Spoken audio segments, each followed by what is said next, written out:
Yabo abone from memo ene ama hodo bi so. Ye hwe ne di makotere ne bi.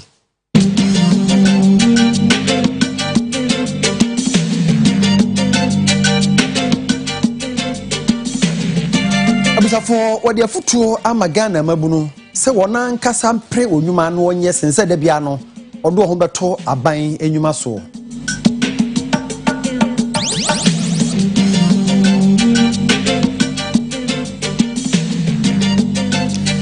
Yebako PURC adwumakomu omso de ato bia se omo hia aka ne bebre no watim da som yen sompa omo hwehwe no.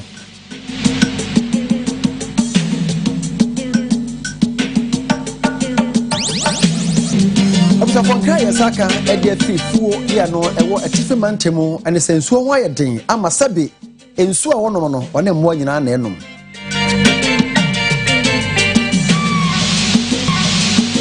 Ama hodo finsemo yebeko Nigeria mamu na nipa mpempem na nipa no bo nipa bonofo bia kum omo a ene waye mass burial wasie wo nyina.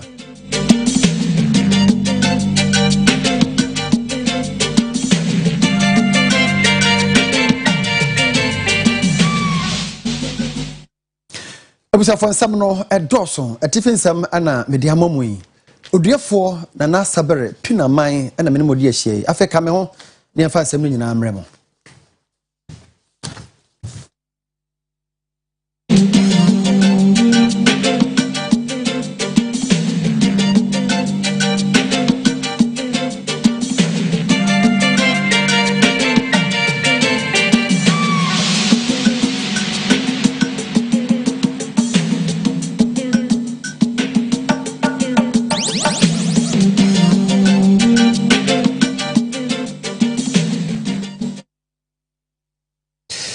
Wadi juma sononko bi a watu ne din Ghana Youth Agricultural Summit nenumu ene woto ansafre Owura Dominic Oduro Antwi. Owura Dominic Oduro Antwi ene ye president ema Ghana Indian Trade Advisory Chamber no na wadi ato Ghana mabunu nyina anim se ba bi o man aduro no aban kwanti ma nyina adwuma nye emabunu ankasa mbo ho so no man pe omun se no dwuma na omo enye. How kasiye da amampanifo ahodowo wiase amansan nyina a oman Ghana entimi enyi won ho frim eye se beye mabuna ahodo a wakwaji nimde ebenya bibi ede won saaye saa hawi nam so ama pani kwantrefo a oda Ghana India Trade Advisory Chamber Owura Dominic Oduro Antwi ede adhwede akwa ama Ghana mabuni se empempenso a akwakodu won mamu a mabuni dodo na enye adwuma won mamu no eho akohia se mabuni na ankasa bepe bibi ayama won ho opani kaseye mu ewo Ghana Youth Agricultural Summit a enche kreko so no ase na ochim se ahomete pa se mabunu pempi na epese wotwen a kopem bra akonya bi ba beda abanyuma bim ansa na oye bibi amo ho opani eto anensem so no de to se Ghana mabunu ekoso a ede woni to abanyuma hodo so de a anhwe na obetena ho a woni de wakwakonya no wontimi emfanye bibia ema wo ho. Yeah, first no you say you to me esan adwin change of mindset what's the sound adwin but obetumi aye obie ni ho a obetumi ama wa life aye better say wankasa tu anamo a obeden obetumi aye but most of the time no bia na ye train obi ye train politics ye train politicians aye fine we can wait for politicians but ne hia ne say wankasa no e dey anamo no wetu if you Kumasi Aqua also copy Jumae. Meanwhile, one as a chrome no as ha. Obi a crane you see it. When you're Hunshi, what I say, a being here say young Casano and Sacrayano and started with the young Casa. And most of the times, young pensing about what I call research. Say, who should be a BB? Why, to me, I don't want to die, but why you may be.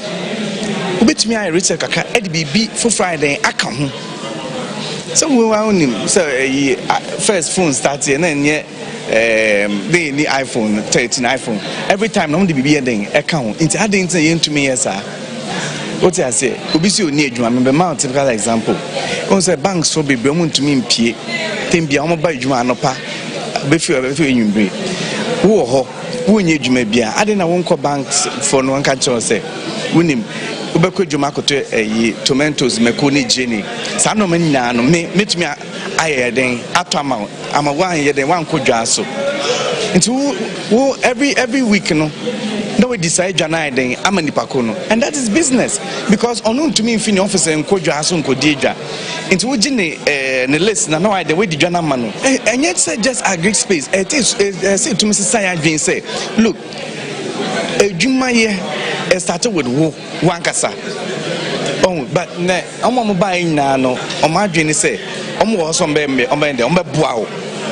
They will aid you. Openi to aso echire mu say, ohwe Ghana India Trade Advisory Chamber. Oma bia konya ma mabuna hodo wo ma mu say, se wo nimdie bi na say, opese ode bibia. Se wonya nimdie ne nko a, obepie mu akache a, obeboa ono apa obi obetimi de ne sika ahye mu. Na won so watimi de say nimdie no, aye bibi na aboa ma mfafo pi etese won so anya adwuma aye. Nti e chamber no your foundation, and that foundation ya yen say you develop what we call knowledge bank.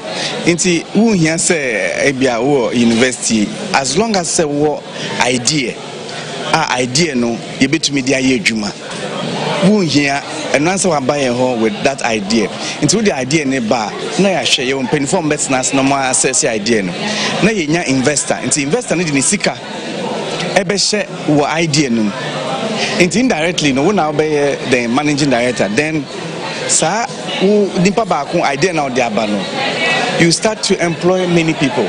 Into who now they buy? Let's say Kwesi now they buy. Kwesi did not dream buy. Obeying baby at 10,000 Ghana cedis. You to me yes 10,000 Ghana cedis na Kwesi. Na Kwesi a Juma no quite means end year. Baum is obeying employee.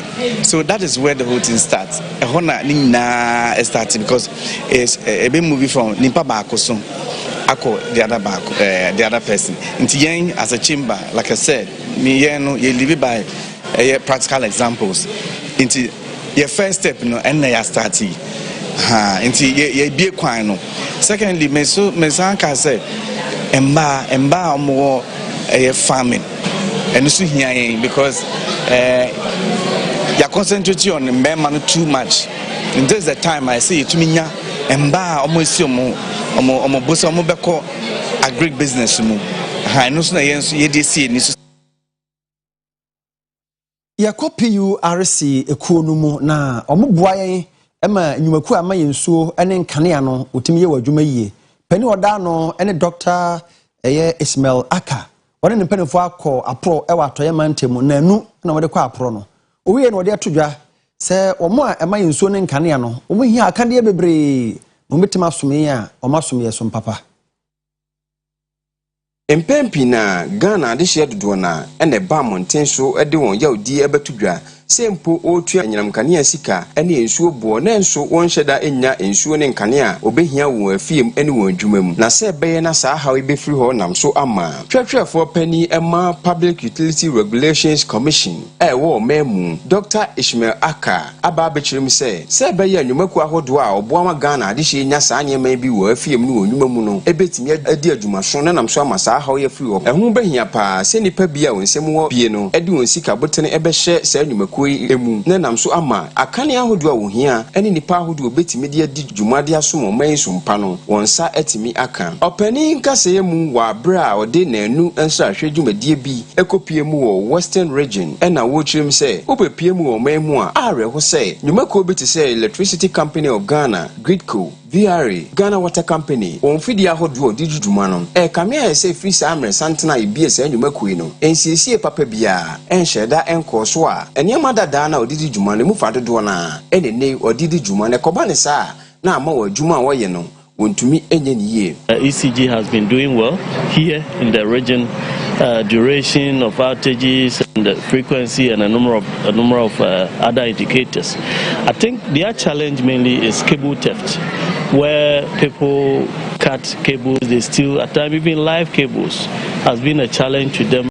There are also issues with this vegetation, where the overgrown vegetation affecting power supply and a few other challenges, but these were the two main ones. Special Greco, they are looking at investment in alternative lines. As I said, the CMA line is single, and recently insulators, they had issue with the insulators, so they need to invest in some of those areas.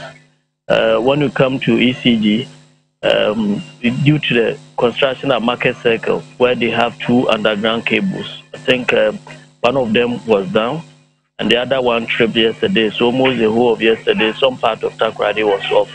They need to invest in some of these lines, invest in transformers to make even a Siama. They need a substation so that the system can be stable. Mpanifo bia odi won dwuma e obiaye a mpanifo ekọ nsahwe no so ekasa e kire mu se ehaw ahodi opi ene wonamu a eno ka ho bi ene baabi a e ma dwuma ahodi a wodie wo memu no ontimi enwe. Some of the key challenges that we have as a region is our water pollution, the illegal mining, and there are a lot of activities, not only in the illegal mining. There are a lot of construction going on in the upstream of most of the rivers that is heavily polluting our waters. So we have a seasonal problem, and that seasonal problem is about dredging and desilting of our intake, Dabuasi specifically, and Bonsa.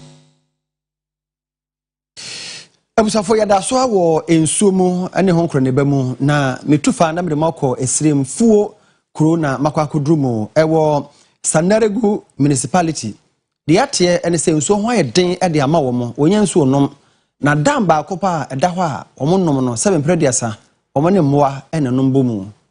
A certain woman or a certain man thinks that the way the wife is going out to search for the water, he's going to a different man or something like that. Yeah. So it became an issue. Another one was when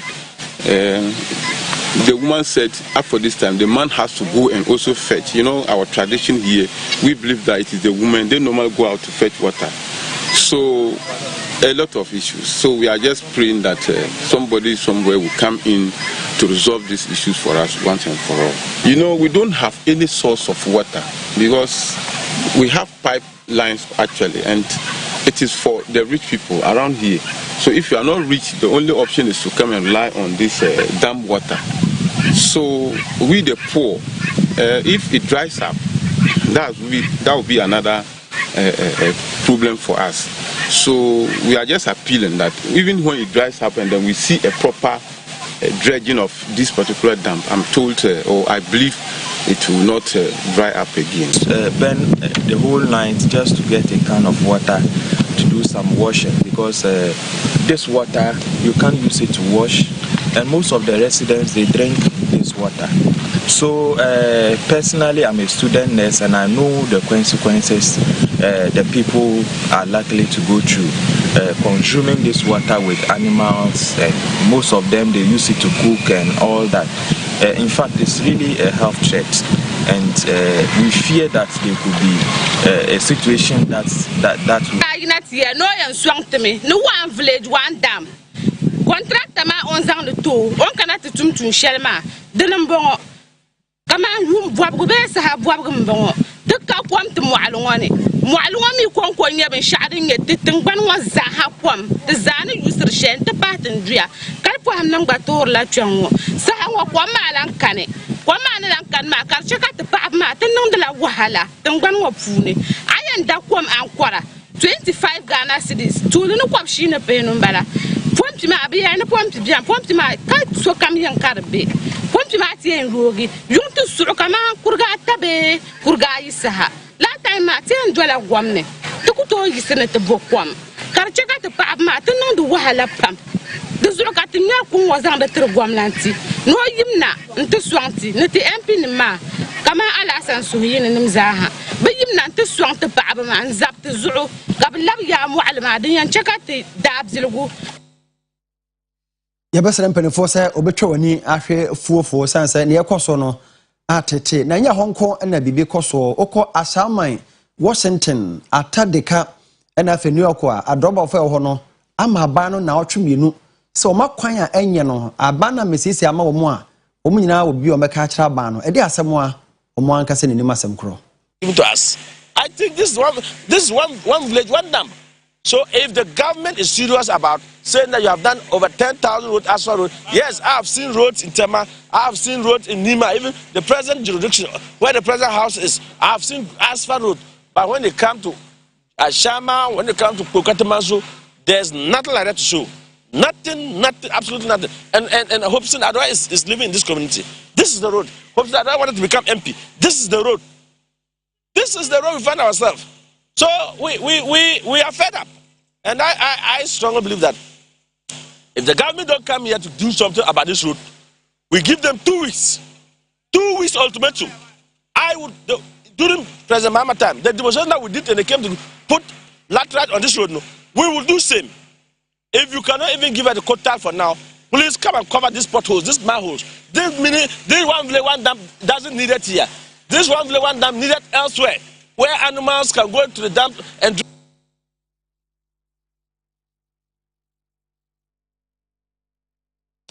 Yada so awo enkran mantemu de edu so no ya rehosam na anu ada ne de to manim se tuba ye no ewo Gal South municipality eho na nkwada miensa bi akwakoto ba bia omo a etu anwea no bi etu asase no eja hokono omo akoto mawu aka ho bi amamra se badwani a owo Botiano English amam from constituency Honorable Sylvester Tete one abankra chipani a oho Honorable Joseph Nyani Stevens Police commander ni mpanefo bebre akọ abusu a omade hye miensa afri mu nchen akododo mo amamo ya akọ.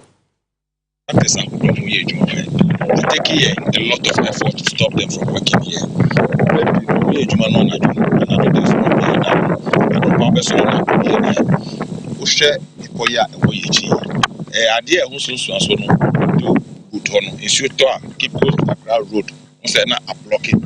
At the other side, you saw to a wash and you are not that is a whole dry war.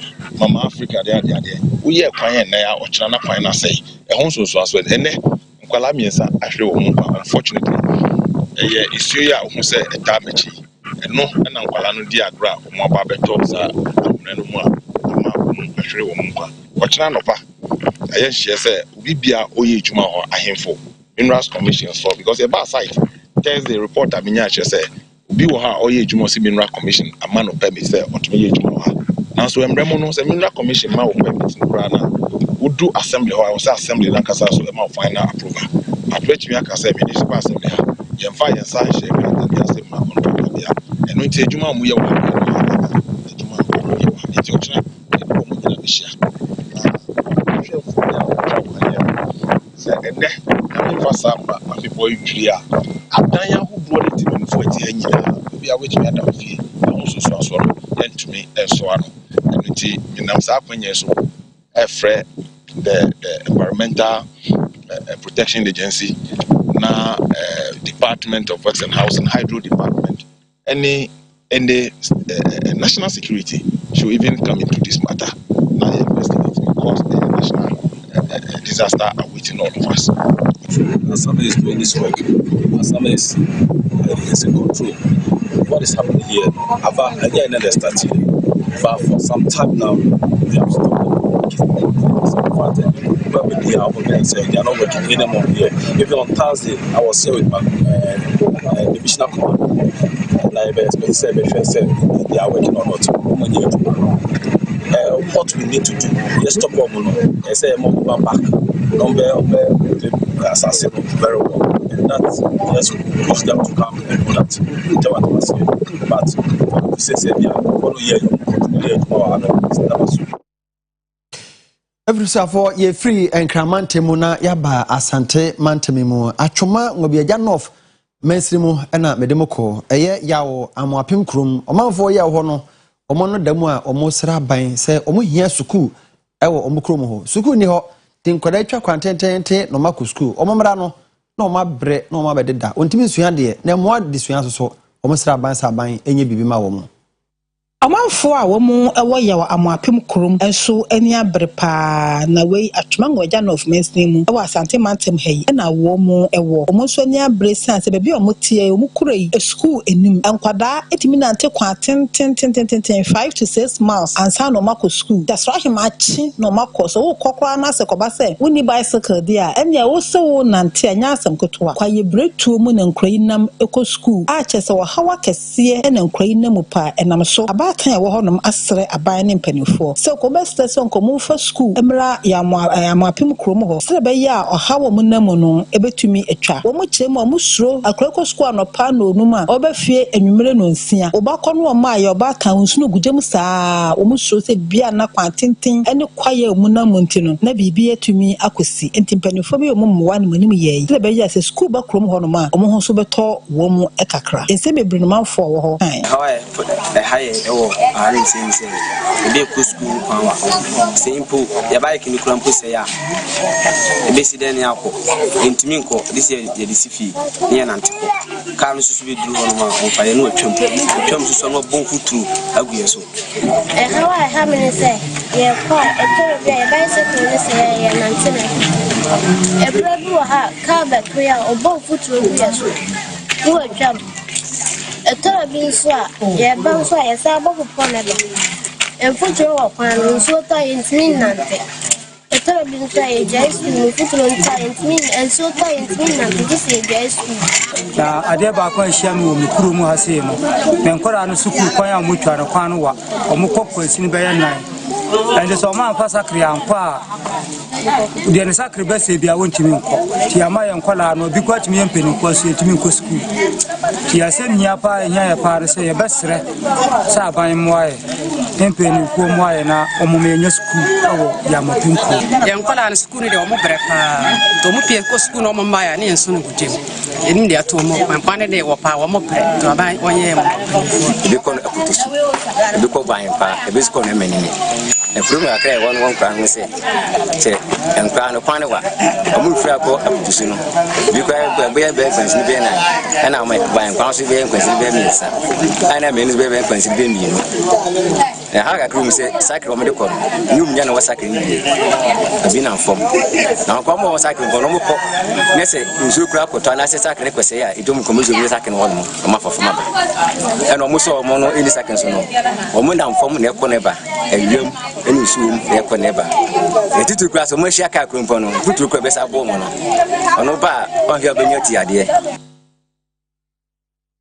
Yada so atwoma Nwabiaja North na me free yawo amani krom ho na mako atuntuma ehwa de tafra no kwa pa ebusafo manfo ho so ano dam a osre aban ne mpanifo so makwan nye wonam so a asem de omo kan sa aban mra wo monche na obebo mo numtimnya kwan papa enante so Atuntuma eye kuro bi a ewo atwoma Nwabiaja North Mansini mu edin adodo na ata so de frɛ no eye kwapa kurom emfudie nuane na wo mo ye ho adwuma eno na mo musika so kokoro no mo musika nyinaa egina efo yeso ni mu enobaye enko a na so mo de ba kudwa so so mabeton na etimi aboa wo mo na wo makwan mafo wo ho esu wo mu kire mu a mo mfudie no adu se ba na so mo de ba abonten abeton a akwan na enyintinu ka anko ama obi kura so ntimi free baabi ema ho so wo beton no manyesi da ne da mo mfudie ebro e de ahokyere ohia eka na aso awo mo so e ma apemfo wo ho te du se wo kɔ hospital bi kura ben na kwakɔwo a na ya asɛm wonya kwan ewuo ne ɔha bebre na eba wo mo so wo ho na ma akwan a enyin de senti o mu de sɛde kɛse ato aban ne mpanifo anim sɛ nkan manim ya no o mɛyɛ kwan emfa ema wo mo sɛ be ya ɔha wo mo namu no so no ebetimi afiri won so ye awo kayo aha ne yefa say ye kojo aha ne yefa body e kodu menkei banche efiri kwan we so na akokuro nti normal kai tumi betim ha ne esisa buogu ase na foro ateche ne eburu awoka de abobo nansa minister bi awoka no nyanyame ankohu wo ha ya moto na edi na atena so ye beduru ha moto no petro asa aha so nya petro nto ye bre nyame na ehu ye mobo no wo wa ha ya na esa ko echi nti esre mo amumehu ye mobo ye kwan de nya kora aha ye kuefo no ase ye nka Ghana ho omu ndwene ye ho kora ne ye kwan kan bia bre na ye bre ha de be ye akọ edi ne man kora kakra anya ye na ye de akọ na ye akọtọ nkyene aba no na ada na ahyem nkyene so na eye duane bia obi anim che wo ye aten duane na nkyene nima nso de be ye dada na kana tima ba be fa ne ma no na wa kwa kwanye osisa wa de begun kwan no ni nyina ye problem na minda nka no kura ya yere mu se omu da we yere nyimse ya wo be brepa wo be dwini sa de be ya be wo bokọ ma se ko ba se Kwane nye se ko ba se na yi camera wo ko kai na wo fa hin aba moto e kwai pa geda force se wo yi kwan efia duasa achinie ye hu se geda bia to kwan so enso nka ha ye ka Ghana ho pa Abusafo mani guso amohwe Oyerepa TV e wo Kumase Dum Bosheba building eto me ho na afankra kakra ba ye ba Baba Isa the sports lawyer ba the sports eto aso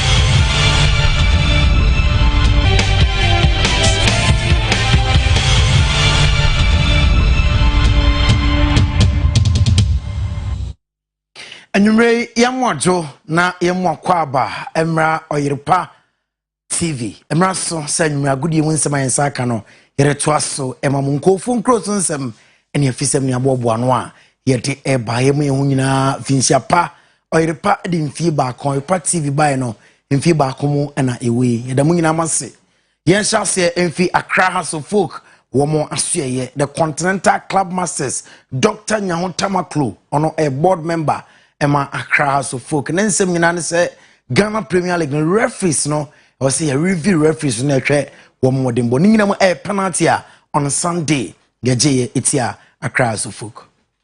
And I thank God that didn't happen. We have had an experience like that before in 2001 that nearly brought this country to a standstill. Over 100 people lost their lives.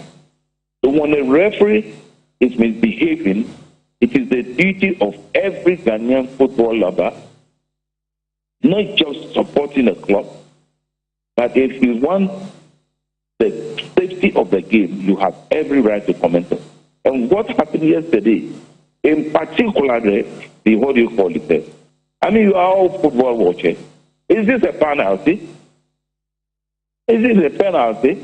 I have noticed carefully that Brazilian footballer who is fond of creating problems when there are no problems. And that's exactly what he did yesterday. They are experts in those things, even at international level. So if you ask me of football, particularly what Paddy did yesterday, he must be ashamed of himself. That's what we shall do that. Therefore, we shall come out with a statement, protest vehemently about his behavior, and then take the necessary next steps that we have. Eno Dr. Nyahontama Klo, board member Emma Accra House of Folk ena otin nkano yenko Asamoah Gyan na so ye oye former captain Emma the Blasters of Ghana. Mebusa said die na beka Asamoah Gyan pa die na ya ne bauchim. Di ba mi team 2010 World Cup etodwa South Africa na obo penalty na kopemba o say penalty no nyesi bia na your former captain Kuku Piema no obi man won Stephen Apia aman won bia nemu no wo encourage ni say okono ye ko penalties kobo ne fato atena after say wase penalty nti Asamoah Gyan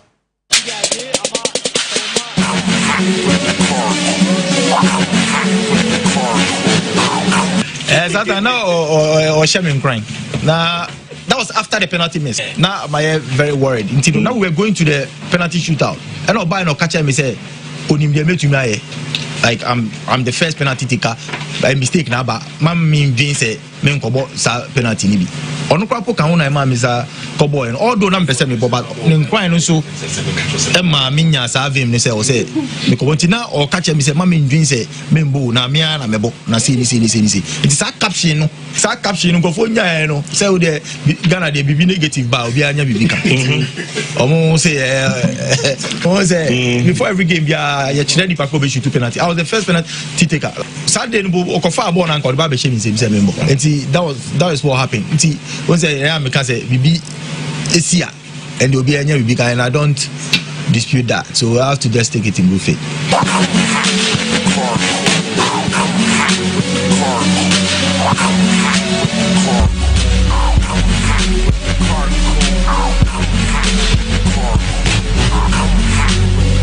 Yanko His Excellency Dr. Baumia Nasuye or the Atuja say e-tickets no have Ghana football Papa Panano Blasters and Super Eagles of Nigeria Baba Yara Sports refuse shase ebo games Ghana no any game ayaba yesika pa efrim asante kotoko on Sunday e-ticketing so juma sika omunya no etu corruption ase e-ticketing and digitization no to corruption as well Ghana.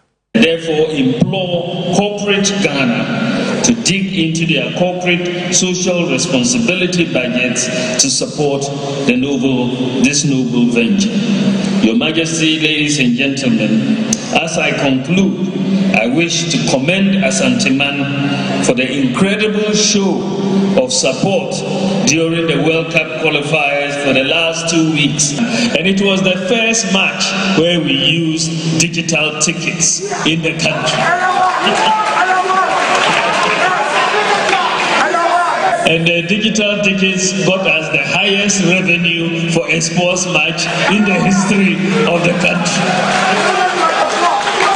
Asante Kotoko played hearts, and it was the second match where digital tickets were used, and they got the highest revenue in any match between Hearts and Kotoko yesterday, 103%. So I can tell you, digitization can fight corruption. And His Excellency Dr. Baumia Ena Otenin Kano Yunkonko Funkro so UEFA Champions League and the return leg Ebetoja was Santiago Bernabeu Real Madrid and Chelsea and about 7 p.m. The Don Carlo Ancelotti a manager Emma Real Madrid which means a lot of respect for Chelsea. I think that, as I said after the game, we have a lot of respect of this team because this team has a lot of quality, has a lot of fantastic skill on his play in their players, and it is the only way that we have to prepare this kind of game, thinking that Chelsea is going to show a better performance tomorrow and be ready for this. There is no other way. We are really prepared, as I said, happy to be in the quarter-final, but we know that we have to suffer and we are ready to suffer. I had the Don Carlo Ancelotti manager Emma Real Madrid. We have to suffer and we are ready to suffer. We are ready for the game. Yanko Thomas Tuchel Nasuye or a manager Emma Chelsea ninsem nyina ne se some pese omudi nkunim a Real Madrid so ne e was Santiago Bernabeu also modern bono omo epigem. It's then a fantastic script if we want to be able to overcome this. It's the task is incredibly high and the challenge is incredibly high given the circumstances of first leg and where we play and against whom we play and at what stage we play this kind of match. Yeah, it's always allowed to dream. It's sometimes important to imagine things and to dream about it, but it will not shift the focus from the fact that we need to deliver and we need to be ready tomorrow.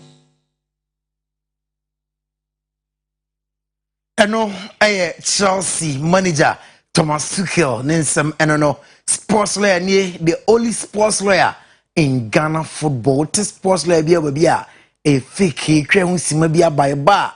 Eden ko phone cruise on semetwa so we do for Nana Asabre Pinaman.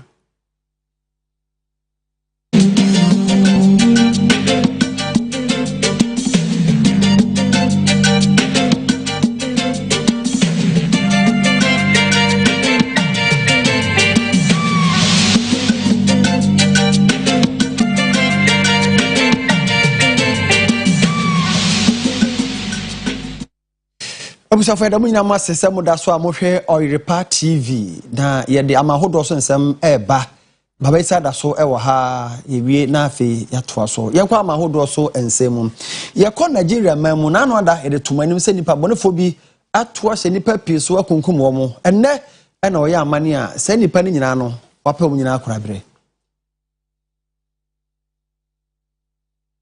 Nano kwasiada ena nipa bonifuo bi ekoto hye adehye owo kanam for Plateau State ewo Nigeria memu ekowie ase ne watwetwa eja ato adan hodo mu a enam so ema etuo ni asekan a odi twetwa adehye ne bi ema onyina eto anananom wonse do sare husemi aka ho bi ama empanifo ewo mpotem ho akan mu ni nyina abomu ene de wapo onyina krabre nanom ena governor a wo mpotem ho ede ya konsem ama musuaku a won adehye afiri mu no mu ede ato se aban wo Nigeria memu no eba ba ye di obetimi bia se be ya se nipa bonefo ampepi na ochi nipa ede won kosie na ebewi ase opese wadi sika botene efri won abusuafo ho no obetimi acheche wo mu na ni nyina mu no so adehye wo kanam so enhwe se be ya obetimi ankasa apa ho bambo kakra bi ama ho efi se aposifo ne ashrafo wo mpotemo eye bidie nenso kamia se brano no ewudie ekoso wo ho no enia nyan pa Yako Russia ene Ukraine ntokoya ekoso no na nhwemu kire se efiri ba o sha ase no Ukraine de hia omoye nkwada a omatu efiri oman no mu eye opepe ba ko na ekire pɔnwɔtwe na omo so a omda so wo man na mu na nso yehu ba bi a omo wo ofirimantemwe akomantemwe we efiri kurowe so no kurowe so no omo do ye opepe mienu ene ekire ponum Nhwehwemu bi a United Nations Children's Fund UNICEF aye ewo Russia ene Ukraine man ntokwa ekoso no e dia ba betudwa se sabre kase kopie mu omani mu a emofra be se million baako achipon wotwe ena atimi adwane afiri omani mu sanso na mofra be se million mienu achipon num ene nei waye atukotenafo a onanam basabasa ewo omani mu sare husemi aka ho bi amampanfo atoaso a e dia ba betudwa se emofra adioso wotwe enso ena waka oma wafrim ewo Ukraine manim sanso na emofra oha ene num ena epra sabre oje ahwe ewo Ukraine manim ni nyina mu no pani kwantrefo da UNICEF Catherine Russell e de aba betudwa se are ho pa se Russia ashrafo yemfo woni to emofra ya ka wonya boni bia na nso pepi na ekoba se wosane atu agu ashrafo ana se Ukraine adehye so a na ebi akwakoka emofra yi UNICEF mpanifo e de adehwede ato amansa kubatan America man no France man no ena Britain man nim se empempenso a okona kwakodu ewo Ukraine man mu no kamia se empemfo atena se ache nti breko anim no se beya obetime ne Russia mampani badame Putin ebekasa na empenifo nyina ade etu agu se beya mofra wonchi efri Ukraine man mu so ebetimi anya asodwe Abusafo da boss yere kase bonus yemfase da ema Newman College Department of Nursing o se bra obese odi nurse na odi ne ye dia aho na akwa obetime di nurse na odi ne ye pa uwie na pese okọ Australia Canada US kwa adwuma akwanya ho ma ya betime akọ no bra wo mre ho Ghana ha ya akọ school no students loan obagibi babi abada nyina ye wo ana so behwe machira kwan ewo atwoma tachiman wa asante mantem ye mu obetime atomo nkra 0574 661117 fra womo ebeje so kase ebo no ne sports nya ye de si baba na kotoko me so ka nyaho tamaklo na se yeah Dr. nyaho tamaklo member for wow Accra House of Folk Continental Planet no clear most say wo say has for so many ntuma na my young echi kakra na yenhwe penalties and the SEC recently Mikai Blasters in South Africa na World Cup qualifier na omoje penalty ma Ghana e ma South Africa twere kokoma FIFA say omo nhwehwe penalty no and FIFA do omo emu aye na eba no mo chemu say Daniel Amate player na contact with Daniel Amate emotions are not Daniel Amate dey kono or block no ema prevent Amate from scoring. All right. So it was penalty. Okay, now incident is here Baba Yara Stadium na the Brazilian import Fabio Gama. Now 18 years boss. And Abdulaziz Nuruddin, our defensive midfielder for Accra Suffolk. Or blockano, una contact with Fabio Gama. I'm Fabio Gama at top form. So when I contact with Fabio Gama in the 18 years boss, I'm an top form. No. Referee was also closer. There was a penalty. It was a penalty. Yes, sir. It was a penalty. Mr. Fakwadamapo. And no, you really be a Cassia bonus so. I had a brave amount of sports in Yana, ye dear see. Would you for Nana Sabre, Pina mine, Mene, the sports lawyer, the only sports lawyer in Ghana football. Yara must say, I'm a money for Christ, as we can come on.